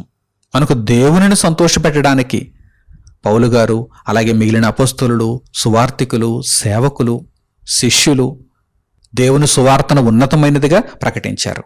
చూడండి, ఆ విషయాన్ని పౌలు గారు ఇక్కడ మాట్లాడుతున్నారు. మీరు ఎరిగి ఉన్నట్టు మేము ఇచ్చకపు మాటలనైనను ధనాపేక్షను కప్పిపెట్టు వేషమునైనను ఎన్నడూ వినియోగింపలేదు. ఇందుకు దేవుడే సాక్షి. మరియు మేము క్రీస్తు యొక్క అపోస్తలులమై ఉన్నందున అధికారము చేయుటకు సమర్థులమై ఉన్నను. మీ వలననే గాని ఇతరుల వలననే గాని మనుషుల వలన కలుగు ఘనతను మేము కోరలేదు. క్రీస్తు సువార్త విలువైనది. ఆ విలువైన సువార్తను దేవుడు మాకు అప్పగించాడు. మేము యోగ్యులమని దేవుడు ఎంచాడు గనక మాకు అప్పగించాడు. మేము ఆ సువార్త వలన లాభం పొందాలనుకోలేదు. ఆ సువార్తను అడ్డు పెట్టుకుని మేము ధనాన్ని కూర్చుకోవాలనుకోలేదు. ఎటువంటి ఘనతను మేము కోరుకోలేదని పౌలు గారు ఇక్కడ మాట్లాడుతున్నారు. చూడండి, ఈరోజు కొంతమంది దౌర్భాగ్యులైన వారు సువార్తను అడ్డు పెట్టుకొని లాభం సంపాదించుకుంటున్న వారు ఉండొచ్చు, కానీ దేవుని రాజ్య సువార్త అందు నిమిత్తము నిర్దేశింపబడినది కాదు. నిజముగా దేవుని రాజ్య సువార్తను ప్రకటిస్తున్న వారు ఇదిగో ఈ విధంగానే జీవిస్తారు. ప్రారంభ శతాబ్దంలో అపోస్తలుడైన పౌలు కావచ్చు, మిగిలినటువంటి అపోస్తలులు కావచ్చు, శిష్యులు కావచ్చు, ఎలాగైతే దేవుని సువార్తను ఎటువంటి లాభాపేక్ష లేకుండా ప్రకటించారో, దేవునిని సంతోషపెట్టడానికి ఏ విధంగా ప్రకటించారో ఆ విధంగానే ప్రకటించాలి. ఆ తర్వాత విషయాలను కూడా మీరు గమనించండి. అయితే స్తన్యమిచ్చు తల్లి తన సొంత బిడ్డలను గారవించినట్లుగా మేము మీ మధ్యను సాధువులమై ఉంటిమి. మీరు మాకు బహుప్రియులై ఉంటేరు గనుక మీ యందు విశేషాపేక్ష గలవారమై దేవుని సువార్తను మాత్రముగాక మా ప్రాణములను కూడా మీకు ఇచ్చుటకు సిద్ధపడి ఉంటిమి. అవును సహోదరులారా, మా ప్రయాసమును కష్టమును మీకు జ్ఞాపకమున్నది కదా. మేము మీలో ఎవనికైనను భారముగా ఉండకూడదని రాత్రింబగళ్ళు కష్టము చేసి జీవనము చేయుచు మీకు దేవుని సువార్త ప్రకటించితిమి. చూసారా, ఎంత విలువైనది కాకపోతే వీరు దేవుని సువార్తను ప్రకటించుటకు ఎంత కష్టపడ్డారు మీరు ఆలోచన చేయండి. దేవుని సువార్తను అడ్డు పెట్టుకుని లాభం సంపాదించుకోవడమా? అదేమైనా వ్యాపారమా? అదేమైనా లాభాన్ని సంపాదించి పెట్టేటువంటి ఒక సాధనమా? కాదు. దేవుని సువార్తను మీకు ప్రకటించుటకు మేము ఎంతో కష్టపడ్డాం. ఎందుకంటే విలువైన సువార్తది. సువార్త చాలా విలువైనది, ఎంతో అమూల్యమైనది. మీ ఆత్మలను రక్షించేది, మిమ్మల్ని నిత్యత్వానికి నడిపించేది. కనుక ఆ సువార్తను ఏనాడు కూడా మేము విలువ లేనిదిగా చూడలేదని పౌలు గారు మాట్లాడుతున్నారు. విలువైన సువార్త కనుకనే రాత్రింబగళ్ళు కష్టము చేసి మా జీవనమును మేము పోషించుకొని సువార్తను ఉన్నతమైనదిగా ఎంచి మీకు ప్రకటించామని పౌలు గారు తెలియజేస్తున్నారు. అలాగే తర్వాత మాటలు కూడా చూడండి, మేము విశ్వాసులైన మీ ఎదుట ఎంత భక్తిగాను నీతిగాను అనింద్యముగాను ప్రవర్తించితమో దానికి మీరు సాక్షులు, దేవుడును సాక్షి. తన రాజ్యమునకును మహిమకును మిమ్మును పిలుచుచున్న దేవునికి తగినట్టుగా మీరు నడుచుకొనవలెనని మేము మీలో ప్రతివానిని హెచ్చరించుచు ధైర్యపరచుచు సాక్ష్యమిచ్చుచు తండ్రి తన బిడ్డల ఎదుట నడుచుకుని రీతిగా మీలో ప్రతివాని ఎడల మేము నడుచుకుంటామని మీకు తెలియను. ఎంతో స్పష్టంగా పౌలు గారు తెలియజేస్తున్నారు చూడండి విషయాలను. సువార్త చాలా విలువైనది. ఆ సువార్తను మీరు విలువ లేనిదిగా ప్రకటించకండి, విలువైనదిగానే తెలియచేయండి. ఆ సువార్త కొరకు మిమ్మును మీరు అర్పించుకుంటూ సువార్తను ముందుకు తీసుకుని వెళ్ళండి. అంతే తప్ప సువార్తను అడ్డము పెట్టుకొని లాభం సంపాదించాలనేటువంటి దౌర్భాగ్యులుగా మారొద్దు అని దేవుడు పౌలు ద్వారా ఆనాడే తెలియజేయించాడు. ప్రారంభ శతాబ్దము నుండి దేవుడు ఈ విషయాలను తెలియజేయించాడు. కనుక ప్రియులారా, దేవుని సువార్త చాలా ఉన్నతమైనది, విలువైనది, మానవ ఆత్మలను నిత్యత్వానికి నడిపించేదనేటువంటి అభిప్రాయాన్ని ఎల్లప్పుడూ మనం కలిగి ఉండాలి. ఆ ఉద్దేశముతోనే సువార్తను మనము ఉన్నతముగా ముందుకు కొనసాగించాలి. అలాగే సువార్తలో ఉన్నటువంటి మరొక విశేషమైనటువంటి లక్షణం లేక గొప్పతనం, సువార్తలో ఉన్నటువంటి ప్రాముఖ్యత ఏమిటంటే, సువార్త కేవలం ఒక మాట కాదు. సువార్త ప్రకటన అనగానే మనకు పైకి కనిపించేదేంటి? మాట. ప్రకటన, సువార్త ప్రకటన అనగానే పైకి మనకు మాటలే కనిపిస్తాయి. కానీ కేవలము మాట కాదు. సువార్త అంటే శక్తితో కూడుకున్నది. ఆ మాట ప్రకటింపబడినప్పుడు అనేక జీవితాలు మార్పు నొందుతున్నాయి, దేవుని మార్గంలోనికి వస్తున్నాయంటే దేవుని మాటలో ఉన్న శక్తి సువార్తలో ఉన్నది. సువార్త శక్తితో కూడుకున్నది. ఈ విషయాన్ని కూడా మీరు గమనించండి. తెస్సలోనికైలకు పౌలు గారు రాసినటువంటి మొదటి పత్రిక 1వ అధ్యాయము 4వ వాక్యం నుండి మీరు చూడండి. అపోస్తలుడైన పౌలు తెస్సలోనికైలకు రాసినటువంటి మొదటి పత్రిక 1వ అధ్యాయము 4వ వాక్యం నుండి, ఎలయనగా దేవుని వలన ప్రేమింపబడిన సహోదరులారా, మీరు ఏర్పరచబడిన సంగతి అనగా మా సువార్త మాటతో మాత్రముగాక శక్తితోనూ పరిశుద్ధాత్మతోనూ సంపూర్ణ నిశ్చయతతోనూ మీ యొద్దకు వచ్చియున్న సంగతి మాకు తెలియను. మీ నిమిత్తము మేము మీ ఎడల ఎట్టివారమయ్యుంటిమో మీరు ఎరుగుదురు. మేము కేవలం సువార్తను ఒక మాటగా ప్రకటించి వెళ్ళిపోయామా? లేదు. మేము ప్రకటించినటువంటి సువార్త శక్తితో కూడినది, పరిశుద్ధాత్మతో కూడినది, సంపూర్ణ నిశ్చయతతో మీ యొద్దకు వచ్చినది. ఏమంటే సువార్త కేవలం మాటే అనుకుంటే అసలు మానవ జీవితాలు మారతాయా? మానవులు తమ జీవితాంతము దేవుని కొరకు బ్రతికేటట్టుగా సువార్త ఆకర్షించుచున్నది అంటే సువార్త శక్తి కలిగినది, దేవుని శక్తితో కూడుకున్నది. ఇది సువార్తలో ఉన్నటువంటి విశేషత, ప్రాముఖ్యత. కనుక క్రీస్తు సువార్త ప్రకటన అనగా ఏమిటో ఇప్పుడు మీకు అర్థమవుతుందా? కేవలం మాట కాదు, పరిశుద్ధాత్మతో కూడుకున్నది, దేవుని శక్తితో కూడుకున్నది, సంపూర్ణ నిశ్చయతతో కూడుకున్నది అనేటువంటి విషయాన్ని మీరు గ్రహించాలి. ఇక చివరిగా, క్రీస్తు సువార్త ప్రకటన ఎందుకు? క్రీస్తు సువార్త ప్రకటన జరిగించాలా? సువార్తను ప్రకటించాలా? ఎందుకు అనేటువంటి విషయాన్ని మనము ఈ వాక్య భాగం ద్వారా తెలుసుకుందాం. అపోస్తలుడైన పౌలు రోమీయులకు రాసిన పత్రిక 10వ అధ్యాయము 12వ వాక్యం నుండి మీరు చూడండి. అపోస్తలుడైన పౌలు రోమీయులకు రాసిన పత్రిక 10వ అధ్యాయము 12వ వాక్యం నుండి, యూదుడని గ్రీసు దేశస్థుడని భేదము లేదు, ఒక్క ప్రభువే అందరికీ ప్రభువై ఉండి తనకు ప్రార్థన చేయు వారందరి ఎడల కృప చూపుటకు ఐశ్వర్యవంతుడై ఉన్నాడు. యూదుడని గ్రీసు దేశస్థుడని లేదు, దేవునికి పక్షపాతం లేదు. తనకు ప్రార్థన చేయు వారందరి ఎడల దేవుడు కృప చూపడానికి సిద్ధంగా ఉన్నాడు, ప్రభువు కృప చూపించడానికి సిద్ధంగా ఉన్నాడు. అయితే ప్రార్థన చేయాలనేటువంటి మనస్సు ఎలా పుడుతుంది? మార్పును అందాలనేటువంటి మనస్సు ఎలా పుడుతుంది? పాపక్షమాపణను అందాలనేటువంటి ఆ హృదయం ఎలా కలుగుతుంది? చూడండి. ఎందుకనగా ప్రభువు నామమును బట్టి ప్రార్థన చేయువాడెవడో వాడు రక్షింపబడును, వారు విశ్వసింపని వానికి ఎట్లు ప్రార్థన చేయుదురు? అసలు ప్రార్థన ఎలా చేయాలి? ప్రార్థన చేయడానికి ఆ ఉత్ప్రేరకం ఎలా కలుగుతుంది? చూడండి, వారు విశ్వసింపని వానికి ఎట్లు ప్రార్థన చేయుదురు, వినని వానిని ఎట్లు విశ్వసించుదురు, ప్రకటించువాడు లేకుండా వారు ఎట్లు విందురు. ఒకరు రక్షణను పొందాలంటే వాడు హృదయపూర్వకంగా ప్రభువును వేడుకోవాలి, ప్రార్థన చేయాలి, అప్పుడు కదా రక్షింపబడతాడు. అసలు వాడు అలా ప్రార్థన చేయాలంటే విశ్వాసం ఉంచాలి. విశ్వాసం ఉంచాలంటే వాడు ముందు వినాలి కదా, దేవుని వాక్యాన్ని వినాలి కదా. వినాలి అంటే ప్రకటించేవాడు ఉండాలి కదా. అందుచేత క్రీస్తు సువార్త ప్రకటన జరగాలి. మనుషులను రక్షించే కార్యక్రమం ఇది. మనుషులు రక్షింపబడాలంటే ఆ మనిషికి దేవునికి ప్రార్థన చేసే విశ్వాసం ఉండాలి. దేవునికి ప్రార్థన చేసే విశ్వాసం ఉండాలి. ప్రభువు నన్ను రక్షిస్తాడనేటువంటి విశ్వాసం ఆ మనిషిలో ఉండాలి. ఆ విశ్వాసం పుట్టాలి అంటే అతడు ప్రభువును గూర్చిన మాటలు వినాలి కదా. ప్రభువును గూర్చిన మాటలు అతడు వినాలి అంటే ఎవరో ఒకరు ప్రకటించాలి కదా. అదే విషయాన్ని దేవుడు ఇక్కడ వ్రాయించాడు. చూడండి, జాగ్రత్తగా గమనించండి.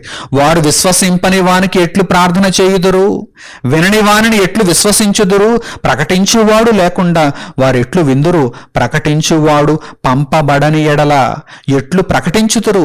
ఇందు విషయమై ఉత్తమమైన వాటిని గూర్చిన సువార్త ప్రకటించు వారి పాదములెంతో సుందరమైనవి అని వ్రాయబడి ఉన్నది. అయినను అందరూ సువార్తకు లోబడలేదు. ప్రభువా, మేము తెలియజేసిన సమాచారం ఎవడు నమ్మెను అని యెషయా చెప్పుచున్నాడు కదా. కాగా వినుట వలన విశ్వాసము కలుగును, వినుట క్రీస్తును గూర్చిన మాట వలన కలుగును.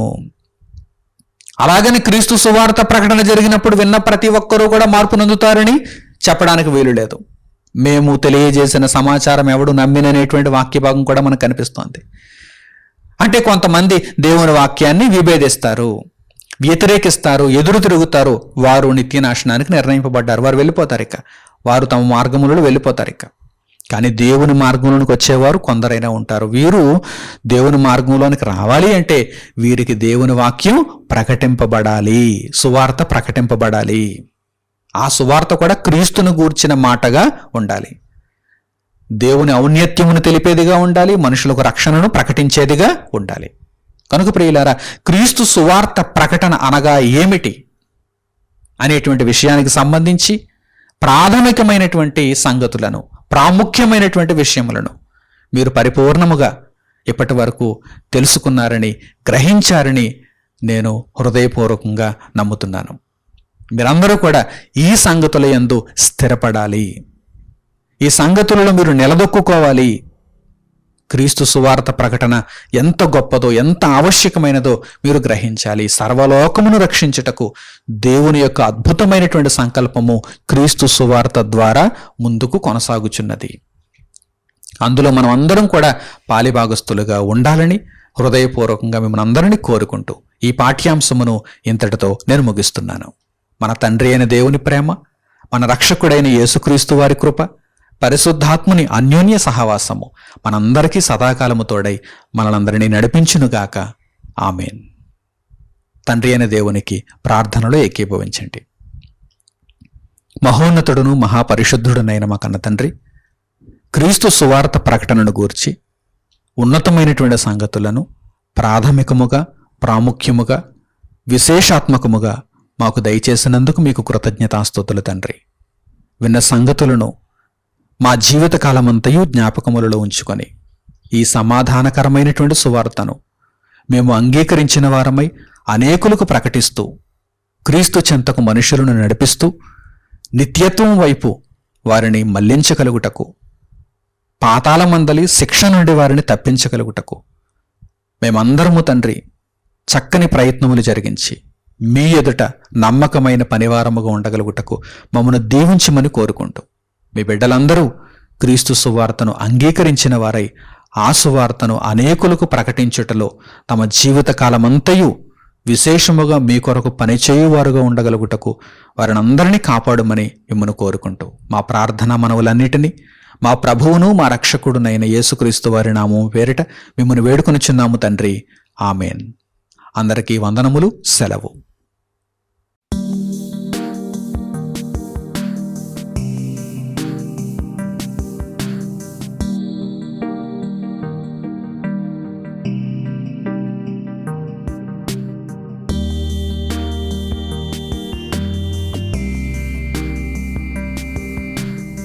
సహోదరులు మణికుమార్ గారు ప్రసంగించిన ఎన్నో ఆత్మ సంబంధమైన సంగతులను ఉచితముగా వీక్షించుటకు మా యూట్యూబ్ ఛానల్స్ ను తప్పక దర్శించండి. మా సమాచారమును ఎప్పటికప్పుడు తెలుసుకుని ఆత్మీయాభివృద్ధి నొందవలనంటే మా యూట్యూబ్ ఛానల్స్ ను సబ్స్క్రైబ్ చేసుకోండి. సత్వర నోటిఫికేషన్ల కొరకు సబ్స్క్రైబ్ బటన్ ప్రక్కనే ఉన్న బెల్ సింబల్ ను క్లిక్ చేయండి. మరిన్ని వివరములకు మీరు సంప్రదించవలసిన మా ఫోన్ నెంబర్స్ 8978414178 మరియు 8333927666. ధన్యవాదములు. ఈ కార్యక్రమమును అనేక మందికి పరిచయం చేయగలరని ఆశిస్తున్నాము. ప్రభువైన యేసుక్రీస్తు పేరిట మీకు శుభములు.